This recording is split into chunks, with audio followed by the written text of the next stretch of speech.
Hare Krishna to one and all. I welcome you all for this another episode of Life Questions Insight from Gita.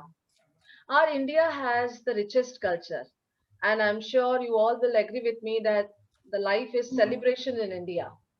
Throughout the year, the festivals are lined up or piled up, and every festival has lots of rituals which have a very scientific approach.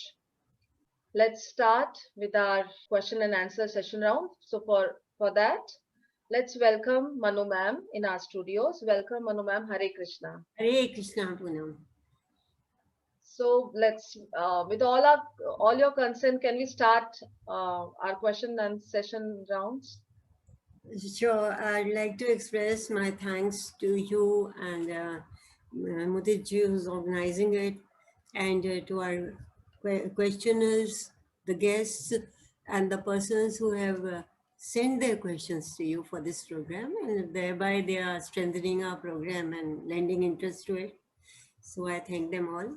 I say Hare Krishna to them. Very true, ma'am. So let's take our first question. We have our esteemed guest joined live with us, Gaurang Pal sir. He is languages manager with Airport Authority of India based in Lucknow. I request sir to kindly ask his question. Hare Krishna, madam. Hare Krishna. I am born in a Bengali family, which is basically a non-vegetarian. So my family is non-vegetarian, but I left non-vegetarian since long. Now, what happens that whenever my children want to eat non-veg, then I have to go to the shop and get a bird killed to get the meat of a chicken. It creates a very deep guilty feeling in me that the creation of a god is being killed on my order. But it is my duty to feed my family members.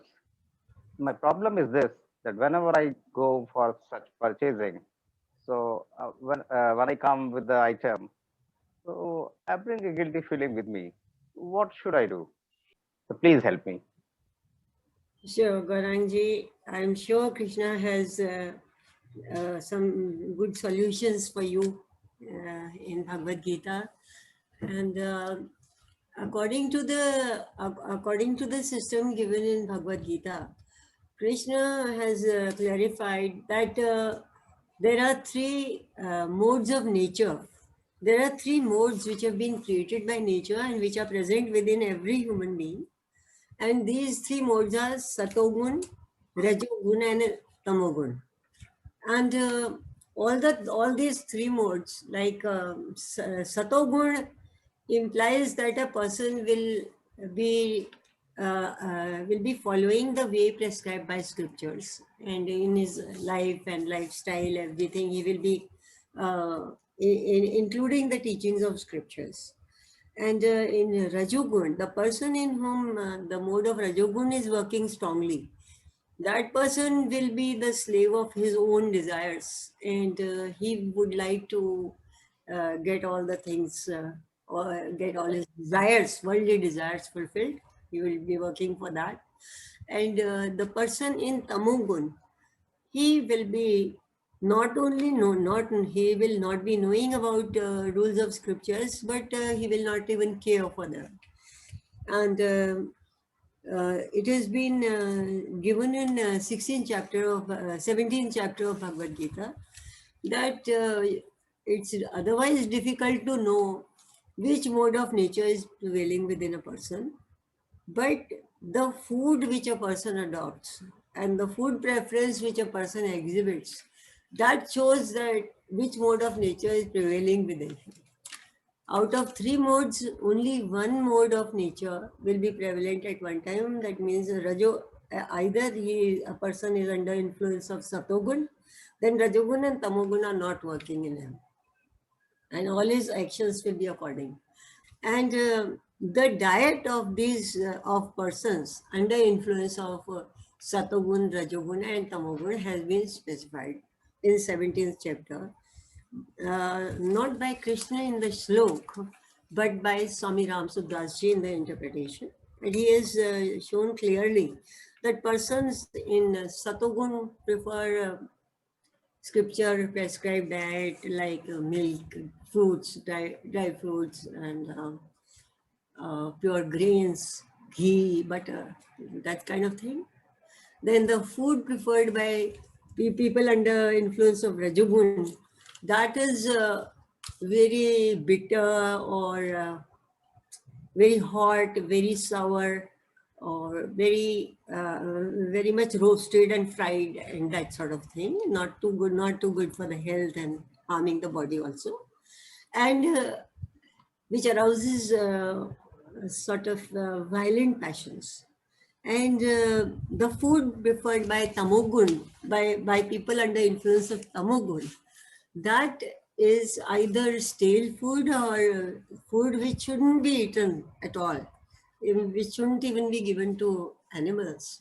And they like to eat such food, and they will be not caring for teachings of scriptures, and they would be having that sort of diet which they've always been having, and nobody can move them from that preference. They will be eating meat, fish, birds, or whatever. So these are the people under the influence of tamogun, and tamogun is not the only influence. Today's people are firstly under the influence of the culture in which they have lived since birth. If we are from a family in which a non-vegetarian diet was being followed, then we naturally stick to that. That's one reason, family background. Then another reason which has become very important today is following of Western culture and opening of Western and Chinese and Thai and all sorts of food chains which are doing very good business in India today. And they are mostly serving non-vegetarian food. I mean, even if they are serving vegetarian food, a Vaishnava who has intentionally given up non-vegetarian food cannot go and eat there, because there's bound to be a mixture. So they are that becomes the fashion, and many people like to follow that, especially the young people. They just like to go with the fashion, do whatever the other youngsters are doing. So Krishna has said this, that person who is following tamogun, he is going to go to hell. But one cannot teach them simply by this, teach people simply by this. One has to also give the example of scientific research, and the fact that today some very good people, good sim, I mean actually that the people who are higher class, richer class, and who do know the most recent developments. So they are turning towards vegetarian food for last 30 years at least. The Western countries are doing non-veg business in our country, but in their own country, many of them are going back to eating vegetarian food, because that is better for body, better for health, better for brain, and in every way that works well for them. So they have become more intelligent, and they are having that. Another thing which I'm curious to know is that since you yourself belong to a Bengali family, and there, in fact, fish eating is not even considered as, I think, non-vegetarian, because it is considered as very shubh, very auspicious to eat fish. So how did it come about that you felt like giving up on this? And actually, basically, I'm from West Bengal, but long back I settled in UP.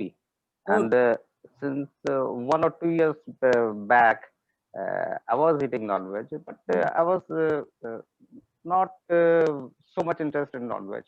So I preferred vegetarian only, and as on late, I am totally vegetarian. okay, that's a wonderful development in you, um, Gauranji. That's simply wonderful. That you are at heart, you seem to be a Vaishnava without even being told. That four things are forbidden for Vaishnavas. That is, people who are into worship of Krishna. Drinking of alcohol and eating of this kind of non-veg food, and third is associating illegally. I mean, associating with women with whom you are not don't have legitimate relationship, and fourth is to indulge in gambling. So those four activities are forbidden.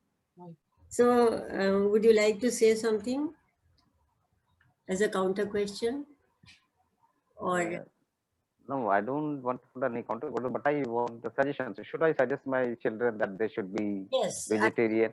I think one should very affectionately sit down and just tell them about it.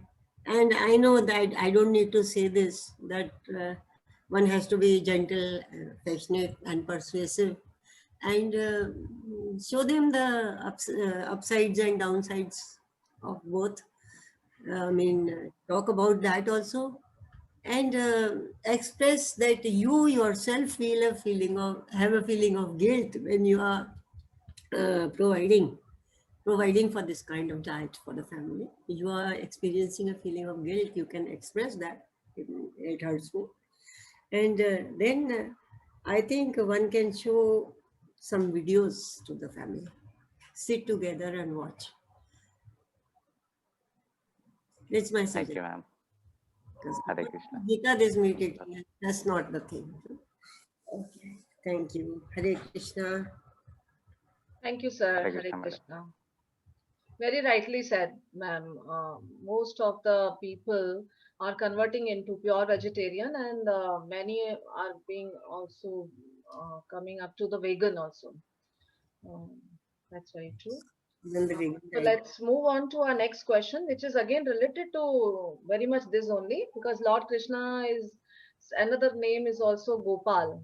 We have now an entrepreneur, a young entrepreneur, and she has a very unique business and runs a cow-based organic farming. Yes, that is. And Rakhi Mittalji is with us and is asking a question now. Hare Krishna. My question is how to live without ego. If we let go ego, uh, won't we become dull and unoriented towards our goal? And without ego, won't we lose our sense of achievement? That is my question. To live our life according to the dictates of our ego, that is something which is not at all sanctioned, or that is not at all promoted by Krishna in Gita. Because ego or ahankar, that is the sense of one's own self-importance, and a sense of self-conceit, and pride, self-adulation, and very heightened opinion of one's own qualities. All this is a part of the demonic nature which Krishna describes, that a person who is dedicated to his own salvation, or he wants to attain God, wants to attain me, must stay away from these attributes which are of demonic nature. Demonic nature means asuri nature. These are attributes of asuri nature. Ahankar, desire, that is kamna. So these ego and desire, these are the two cardinal sins which produce all the other evil qualities, and which are associated with all the other evil qualities, and so they are to be avoided at all costs by us. And where one talks about one's goal in life, that if one doesn't nurture the ego, and one doesn't sort of give importance to ego, then how will we realize our goal in life, and how will we have sense of self-achievement? So which goal are we talking about? I think we should be clear on that. There can be only two possible good purposes for any of a person's actions.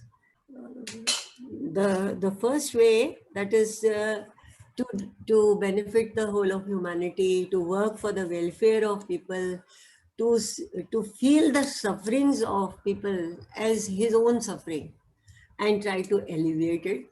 That is one great motivation for getting engaging in actions. And the second motivation, which is even greater than the first one, that is to engage in actions with the purpose of pleasing Krishna.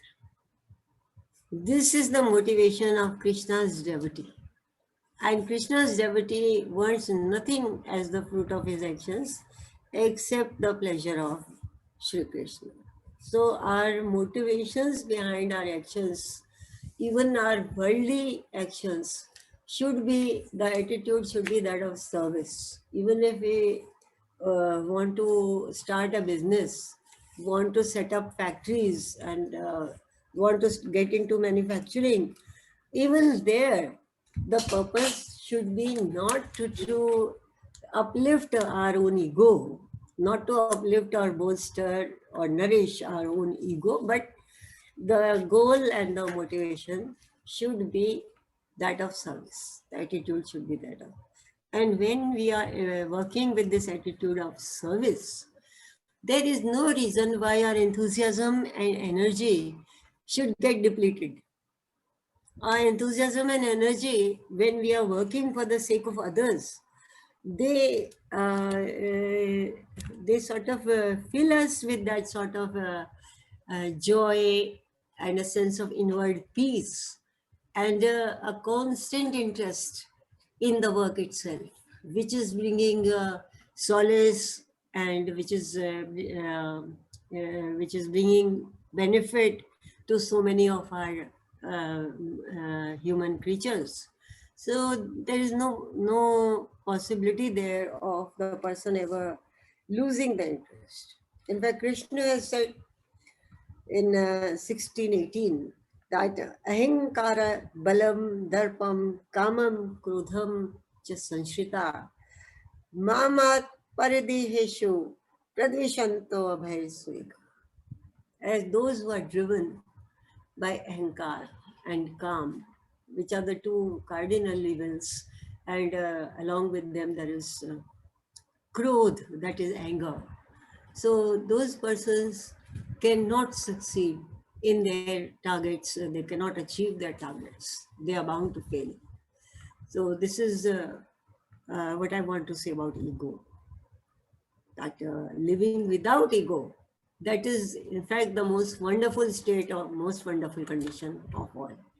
Not never thinking of oneself, never wanting anything for oneself, wanting to do something for others, and greatest of all, to be working for pleasure of Krishna. Wow, ma'am, very beautifully explained. And this also reminds me, I had read a long time back that in our scriptures, I think in Rig Veda only it is written that Vasudhaiva Kutumbakam, we Yes. are one world family. So working for the, I mean, serving the humanity and doing that which pleases Lord Krishna should be the only two things that we should be doing. Very nicely said, to live a life beautifully. Very nice. Thank you so much, ma'am. Let's move on to our next question. Next question is, the Battle of Mahabharata was fought for establishing religious principles. But in Kali Yuga that followed Mahabharata, people resort to lying and cheating. Then how were the religious principles established in the Battle of Mahabharata? Seems to be quite interesting question. Mhm. The focus is on the modern day tendencies and the actions of people of present world, but it's not that lying, cheating, fraud, etc., all the evil actions were totally absent in any previous ages, any of the previous ages, unless we talk about Satyuga. And even in Treta Yuga, we cannot say that evil was totally absent in that age. In Dwapar age, um, perhaps the demonic powers were more powerful than the powers on the side of good. Like I maybe Pandava's army standing in the battle of Kurukshetra. Maybe that was not so very large as the armies of so many kings, so many royal houses which were supporting Kauravas, who stand as a symbol. Duryodhan at least stands as a symbol of selfish interest and insatiable desire and rank injustice. I mean, he's simply not bothered that what kind of a deal he is giving to the Pandavas. No deal. I mean, sui ki nok barabar zamin nahi dunga. Hmm. This is what Duryodhan told Krishna when Krishna went to Duryodhan's assembly. So, as a last resort for establishing peace, not letting the war start. So, they are standing on the side of evil. And in Dwapar Yuga also evil is present. And God said that Krishna has said in Gita, Yada yada hi dharmasya, glanir bhavati bharata, abhyutthanam adharmasya, tadatmanam srijamya, परित्रणाय साधूनां विनाशाय च दुष्कृतां धर्म संस्थापनार्थाय संभवामि युगे युगे. So Krishna's purpose for for incarnating himself into this Dwapar Yuga, and it was the end of Dwapar Yuga, that purpose is outlined here by him.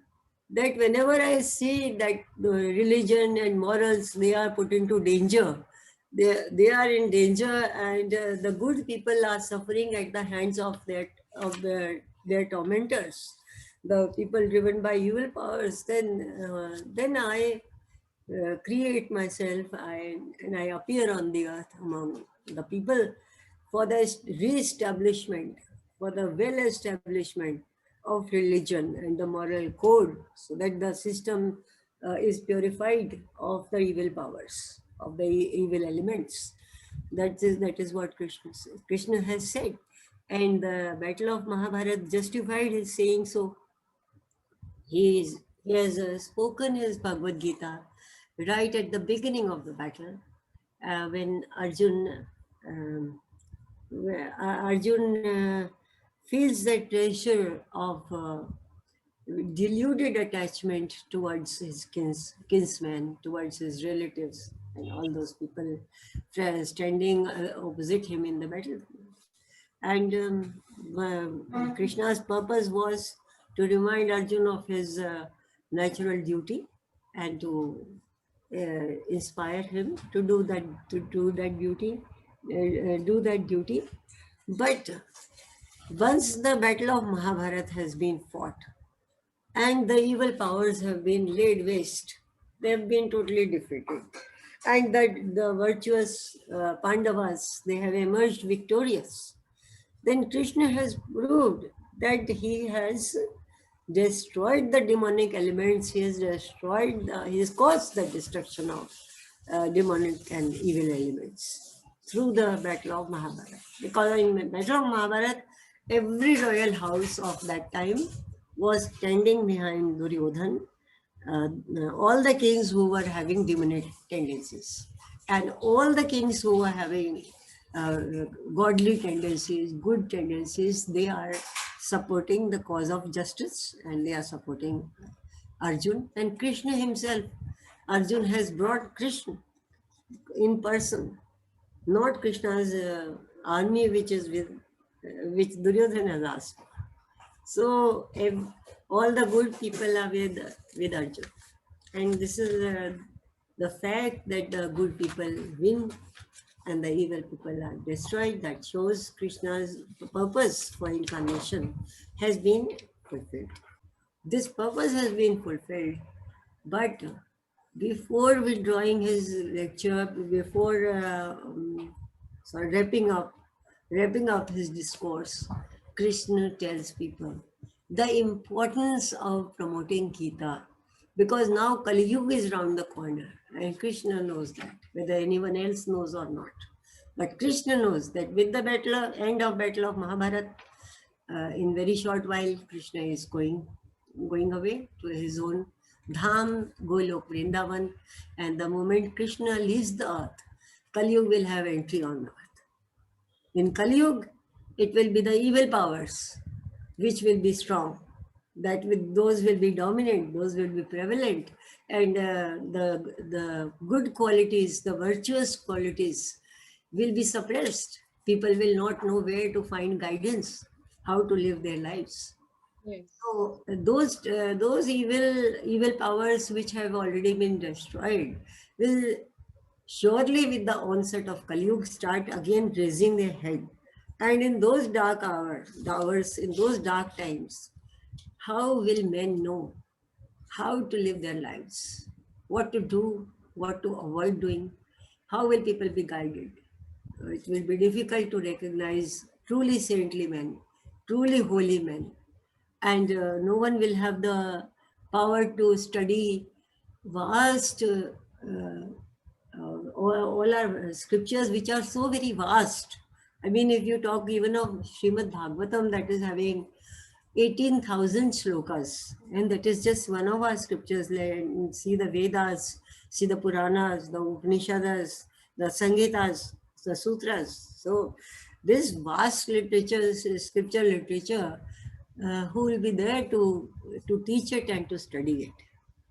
And so, Krishna distilled the essence of all the teachings of all the scriptures into his single marvelous message and manual for all mankind for all times to come in Bhagavad Gita. In simply 700 shlokas, Krishna has given the guidance. And in today's world, it is imperative that persons should move towards understanding of Gita and move towards following the dictates of Bhagavad Gita if they want to improve the environment of the world, the moral environment. Very beautifully explained, ma'am. Really, it's amazing to understand the solution in this way. So let's move on to our next question, ma'am. The question is, life is full of ups and downs. Sometimes we feel that God is showering his blessings on us, and sometimes we feel that life is like moving on bed of thorns. Despair seems to be there everywhere. Why is it like that? Right. uh, until and unless we know the system and are acquainted with the Gita and the explanations over there, naturally we are very much affected and overcome when circumstances seem to just attack us. I mean, without any warning. Hmm. Especially, of course, if we are getting favorable circumstances suddenly, that doesn't affect us. That will not affect us that way, and we will very soon get used to it. But we start taking it for granted. But if there are adverse circumstances in our life which spring out suddenly from somewhere, then definitely it will be a source of misery, a source of concern for us. Why this has happened? Why it has happened to me of all people? That kind of feelings will arise in us.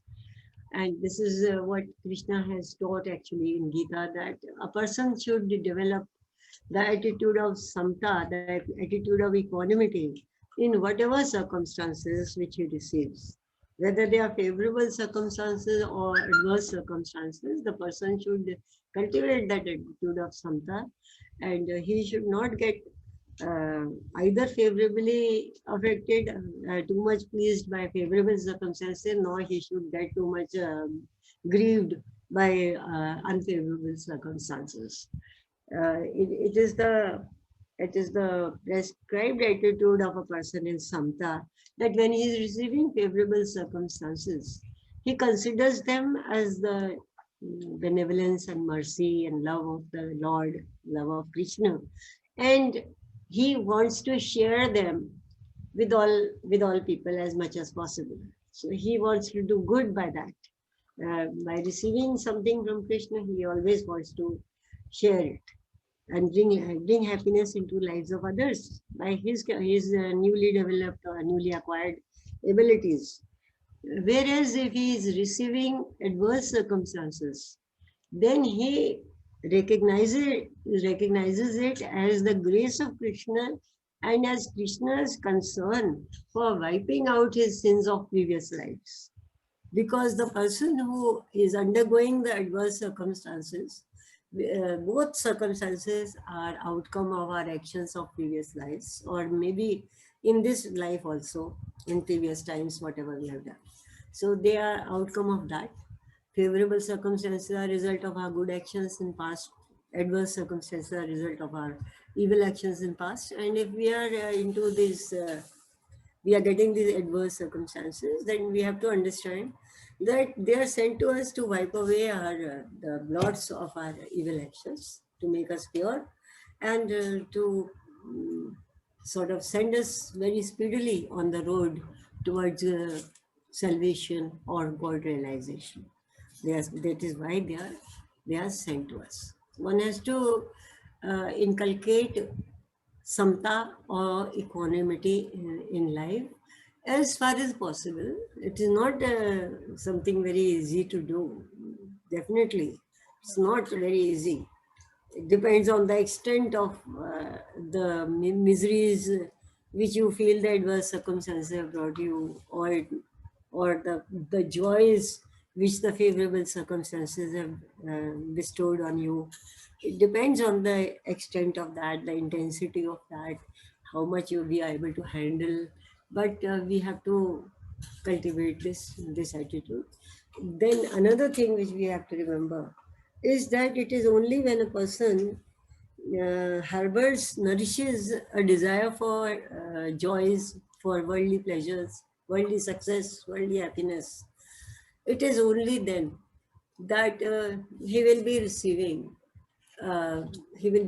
sorrows and griefs and bad times.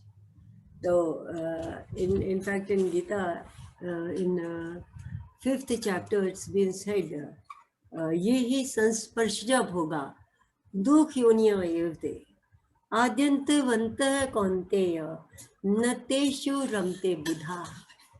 That is, the intelligent people do not get involved with these circumstances, either favorable or adverse circumstances, which are always coming and going in our lives, because they have a restricted time span. They are going to stay for a while and they will go away. The good times also will go away. The bad times will also go away. And one has to remain in samta. Beautiful, very beautiful. So ups and downs are a part and parcel of life, pleasant and Depends unpleasant. on that, In depends that on time, our own record of good and evil. but being in that equanimity, that condition, so that is must. That is a key solution for all. So thank you so much, ma'am. So ending up right here. And so, how to live a righteous life? How to get that righteousness in the nature? How to be in that equanimity? Our scriptures have all the answers for these questions. So, keep posting your questions. The details of our website, our YouTube channel is given on the screen. Hare Krishna. Hare Krishna.